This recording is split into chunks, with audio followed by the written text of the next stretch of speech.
Mau mudik kan dari apa, Bu? Anak yang kuliah di ITS. Oh, di Surabaya. Tapi nanti sekalian sampai Ya, dengan nanti balik lagi. nanti masih balik. Oke, atur nuwun.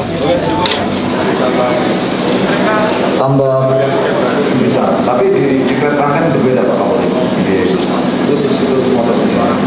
Itu dalam kondisi karena mau menghadapi Lebaran. Oh, nambah habis.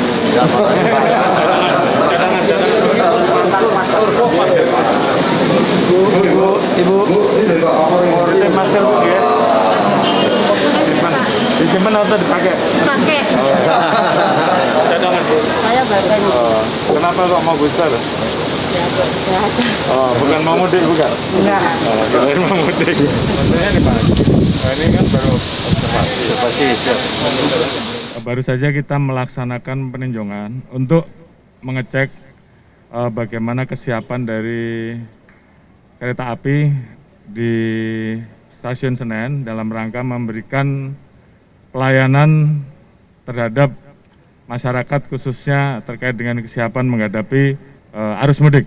Sebagaimana disampaikan oleh Bapak Presiden bahwa beliau menghimbau agar masyarakat bisa melaksanakan kegiatan cuti lebih cepat untuk menghindari prediksi arus mudik di antara tanggal 28, 29, 30. Kereta api tentunya menjadi salah satu alternatif yang bisa digunakan untuk melaksanakan mudik.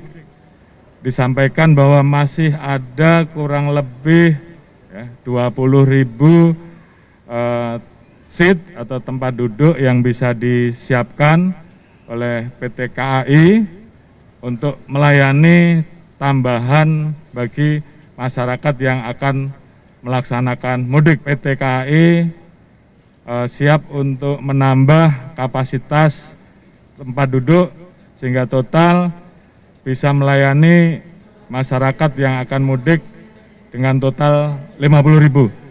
Potensi terjadinya kemacetan diprediksi arus macet di tanggal 28, 29, 30 bisa dihindari dengan melaksanakan kegiatan pulang mudik lebih cepat.